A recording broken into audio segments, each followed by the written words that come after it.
Tehron osmonida jang, Dubayda portlashlar, Yaqin Sharq tarixidagi eng xavfli eskalatsiya boshlandi. Bayden Trampni tanqid qildi. AQSh ichida urush bo'yicha siyosiy jang boshlandimi? Xitoy Eronga yordam berishga tayyorgarlik ko'rmoqda. CNN. Muhammad bin Zayd Al Nahyan ogohlantirdi. Biz urush holatidamiz. Birlashgan Arab Amirligi nega bunday keskin bayonot berdi? Eron urushi AQShda qurol taqchilligini keltirib chiqaryaptimi? Kurdlar Eronga qarshi qo'zg'olon ko'tarish shartini aytdi. Isroil-Eron urushi Ukraina uchun ajoyib imkoniyat yaratdi. Netanyahu uchun eng xavfli signal. Hizbulloh butun shaharni tark etishni buyurdi. Dunyo siyosatini biz bilan faol kuzatib borayotgan tomoshabinlarga assalomu alaykum. Videoga like bosing va fikringizni kommentariyada yozib qoldiring. Erkaklar, e'tibor qiling. Agar sizni tez-tez peshob kelishi yoki pastki qorin sohasidagi noqulay og'riqlar bezovta qilayotgan bo'lsa, yechim mavjud. Sedanachi Muxtor milliy brendidan Prastamix. Turkiyalik tajribali urolog Yunus Tur tavsiyasiga asoslangan ushbu mahsulot Turkiya an'analari va zamonaviy yondashuv uyg'unligida ishlab chiqilgan. Tarkibida 17 xil shifobaxsh giyohdan iborat kuchli formula jamlangan bo'lib, ISO va halol sertifikatlariga ega. Sog'likni ertaga qoldirmang. Hoziroq qo'ng'iroq qiling. Prastamixni tanlang. O'zingizga bo'lgan ishonchni qaytaring. Tehron osmonida jang, Dubayda portlashlar, Yaqin Sharq tarixidagi eng xavfli eskalatsiya boshlandi. Bayden Trampni tanqid qildi. AQSh ichida urush bo'yicha siyosiy jang boshlandimi? Portlashlar yana osmonni yorib o'tdi. Eron va AQSh Isroil o'rtasidagi urush tobora kengayib, mintaqaning bir nechta nuqtalarida bir vaqtning o'zida jangovar harakatlar davom etmoqda. Harbiy zarbalar, dronlar to'qnashuvi va siyosiy bayonotlar urushni yangi bosqichga olib chiqdi. Eron Islom inqilobi qo'riqchilari korpusi aerokosmik kuchlari Hormuzgan viloyati osmonida AQShga tegishli yana bir MK-9 Reaper droni urib tushirilganini ma'lum qildi. Hellfire raketasi qoldiqlari dronning aynan Amerika apparati ekanini ko'rsatmoqda. Bu hodisa Eron havo mudofaa tizimi hanuz faol qarshilik ko'rsatayotganini anglatadi. Shu paytda Eron hududida ketma-ket portlashlar qayd etildi. Bandar Abbas Port shahri, shuningdek Isfaxon, Kirmanshoh va Varamin hududlaridagi Islom inqilobi qo'riqchilari korpusi obyektlarida zarbalar yuz berdi. Dahloran shahridagi chegara batalyoni ham nishonga olingani aytilmoqda. Kazin shahrida esa Eron qurolli kuchlarining 16-zirhli diviziyasi joylashgan hududga zarba berilgani haqida xabarlar tarqaldi. Tehron ustida havo hujumlari davom etmoqda. AQSh va Isroil harbiy samolyotlari Eron poytaxtiga ketma-ket zarbalar berayotgani aytilmoqda. Bu zarbalar Eron harbiy infratuzilmasini izdan chiqarishga qaratilgan keng ko'lamli operatsiya sifatida talqin qilinmoqda. Iroq ham vaziyatdan xavotirda. Bag'dod hukumati Eron bilan chegaradagi xavfsizlikni kuchaytirish uchun Erbil tomonga qo'shimcha qo'shinlar safarbar qilmoqda. Bu mojarodan qo'shni davlatlar ham bevosita xavotir olayotganini ko'rsatadi. Fors ko'rfazlarida ham vaziyat keskin. Dubayda kuchli portlashlar qayd etildi. Xususan, Dubay Marina portida portlash ovozlari eshitilgan.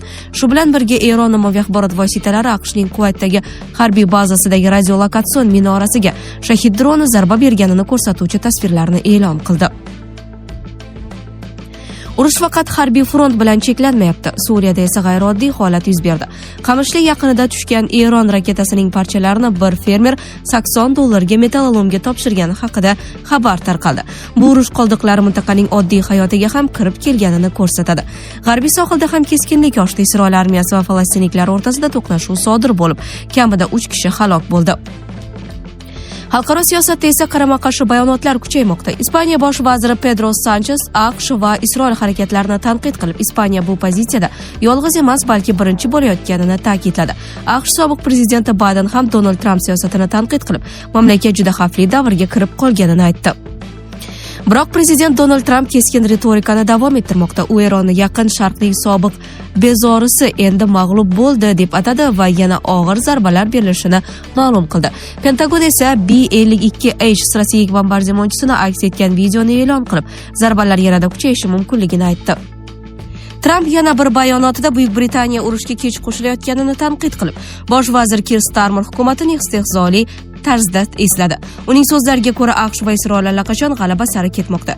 Shunday qilib mojaroda yangi va xavfli manzara shakllanmoqda. Dronlar osmondan urib tushirilmoqda. Portlar va harbiy bazalar zarba ostida. Siyosiy maydonda esa ittifoqchilar va tanqidchilar saf tortmoqda. Urush endi faqat jang maydonida emas, diplomatiya, iqtisodiyot va global siyosat markazlarida ham davom etmoqda. Xitoy Eronga yordam berishga tayyorgarlik ko'rmoqda. CNN. AQShda Xitoy Eronga moliyaviy yordam ko'rsatishga, shuningdek raketalar uchun ehtiyot qismlar yetkazib berishga tayyorgarlik ko'rayotganiga oid razvedka ma'lumotlari bor. Bu haqda CNN o'z manbalariga tayanib xabar berdi. Xitoy o'z qo'llab-quvvatlovida ancha ehtiyotkor, u urush tugashini xohlaydi. Chunki urush uning energiya ta'minotiga tahdid solmoqda, deydi telekanal suhbatdoshlaridan biri. The Washington Post manbalariga ko'ra, Xitoy Eron bilan mustahkam aloqalarga qaramay, hozircha ushbu mamlakatga yordam ko'rsatmayapti. The Washington Post'ning qayd etishicha, Yaqin Sharq davlatlaridagi Amerika harbiy obyektlariga oid ma'lumotlarni Eronga Rossiya tomoni taqdim etmoqda. Hozircha Rossiya tomonidan ko'rsatilayotgan yordamning aniq ko'lami va chegaralari ma'lum emas. Biroq manbalarning ta'kidlashicha, urushning birinchi haftasida Eronning Amerika nishonlarini mustaqil ravishda aniqlash va kuzatish qobiliyati sezilarli darajada zaiflashgan. Aynan shu bo'shliqni to'ldirishda Rossiyaning razvedka ma'lumotlari muhim rol o'ynayotgan bo'lishi mumkin. Muhammad bin Zayd Al Nahyan ogohlantirdi. Biz urush holatidamiz. Birlashgan Arab Amirliklari nega bunday keskin bayonot berdi? Eron hujumlari tufayli urush holatida bo'lib turibdi. Ammo bu vaziyatdan avvalgidan kuchliroq chiqib ketadi. Bu haqda Birlashgan Arab Amirliklari prezidenti Muhammad bin Zayd Al Nahyan ma'lum qildi. U mamlakat qurolli kuchlariga ushbu urush paytidagi roli uchun minnatdorlik bildirdi va kuchlar tizimlarini sharaf xizmatlari uchun maqtadi. Prezident xorijiy rezidentlarining ba'ga qo'shgan hissasini ham yuqori baholadi. Biz urush holatidamiz va men ularga o'z burchimizni bajarishga va'da beraman. Bu vaziyat bizga majburan yuklandi va biz o'zimizni, oilalarimizni hamda mamlakatimizni himoya qilish uchun harakat qilmoqdamiz, dedi prezident. Siyosatchi Eron hujumlari oqibatida jarohatlangan 5 kishi Ba'ning 2 Hindiston, Sudan va Eronning 1 nafar fuqarosi holidan xabar oldi. Muhammad bin Zayd Al Nahyan yaradorlar amirliklar mas'uliyatida ekaniga ishonch bildirdi. Birlashgan Arab Amirliklari jozibador, go'zal va namunali mamlakat. Ammo sizni aldashlariga yo'l qo'ymang. Birlashgan Arab Amirliklarining terisi qalin va achchiq eti bor. Bizni yutib bo'lmaydi, dedi prezident. Eron urushi AQShda qurol taqchilligini keltirib chiqaryaptimi? AQShning Eronga qarshi harbiy amaliyoti ittifoqchi davlatlar orasida jiddiy xavotir uyg'otmoqda. Yevropa va Osiyo mamlakatlari Washington urush davomida katta miqdorda o'q-dorilar sarflayotgani sababli buyurtma qilingan qurollar kechikishi yoki umuman yetkazib berilmasligidan sarosimaga tushmoqda. Bu haqda Politico yozdi. Ayrim yevropalik amaldorlar Rossiyadan ehtimoliy tahdid fonida mudofaa zaxiralarini tiklashga harakat qilayotgan bir paytda AQSh tomonidan o'q-dorilarning katta qismi Eronga qarshi operatsiyalarda ishlatilishi ularning xavfsizligiga ta'sir qilishi mumkinligini ta'kidlamoqda. Osiyoda esa bu holat Xitoy va Shimoliy Koreya kabi raqib davlatlarni yanada faollashtirishi mumkinligi haqida taxminlar bor. Manbalarga ko'ra, Pentagon armiyasi so'nggi kunlarda aniq nishonga uradigan texnikalar, Patriot tizimlari uchun tutuvchi raketalar hamda Tomahawk kabi yuqori texnologiyali qurollarni katta miqdorda ishlatmoqda. Bu esa AQShning o'zida ham o'q-dorilar zaxirasi masalasini kun tartibiga chiqargan. Shu bilan birga Washington mudofaa sanoati kompaniyalari bilan ishlab chiqarish hajmini oshirish bo'yicha muzokaralar o'tkazayotgani aytilmoqda. Ammo ekspertlar murakkab raketalar va havo mudofaa tizimlarini qisqa vaqt ichida ommaviy ishlab chiqarish oson emasligini ta'kidlamoqda. Kurdlar Eronga qarshi qo'zg'olon ko'tarish shartini aytdi. Eronning Kurdiston Erkin hayot partiyasi qurolli a'zolari allaqachon Eron hududida va qo'zg'olonga shay. Biroq ular AQSh qo'llab-quvvatlashisiz harakat boshlamaydi. Bu haqda partiya hamraisi Amir Karimiy X nashriga ma'lum qildi. O'tmishda 2 yirik qo'zg'olon qo'llab-quvvatlovsiz qolib ketdi. Bu esa rejimga o'z mavjudligini uzaytirish imkonini berdi, deydi u. Karimiy shuningdek tashkilot AQSh rasmiylari bilan aloqada ekanini, ammo Isroil hukumati yoki uning Mossad razvedka xizmati bilan aloqasi yo'qligini ma'lum qildi. RGA'ning jangovar qanoti Sharqiy Kurdiston mudofaasi deb ataladi. 2000-yillarning boshidan beri u Eronda kurd muxtoriyatini o'rnatish maqsadida Eron hukumati bilan qurolli mojaro olib bormoqda. Turkiya, AQSh va Eronning o'zida HRK terrorchi tashkilot deb ham ataladi. Bizning baholashimizcha, yer usti qo'shinlarsiz rejimni o'zgartirish imkonsiz va bizdagi ma'lumotlarga ko'ra, AQSh bu hududlarga qo'shin yubormayapti, deydi Iroq kurdlari vakili bo'lgan ismi oshkor etilmagan mulozim. Ma'lumot uchun, Kurdiston Erkin hayot partiyasi Erondagi kurdlarning madaniy va siyosiy huquqlarini himoya qiluvchi hamda o'z taqdirini o'zi belgilash uchun kurashuvchi kurd harbiy siyosiy tashkilotidir. U Turkiyadagi Kurdiston ishchi partiyasining Erondagi analogi hisoblanadi. Isroil-Eron urushi Ukraina uchun ajoyib imkoniyat yaratdi.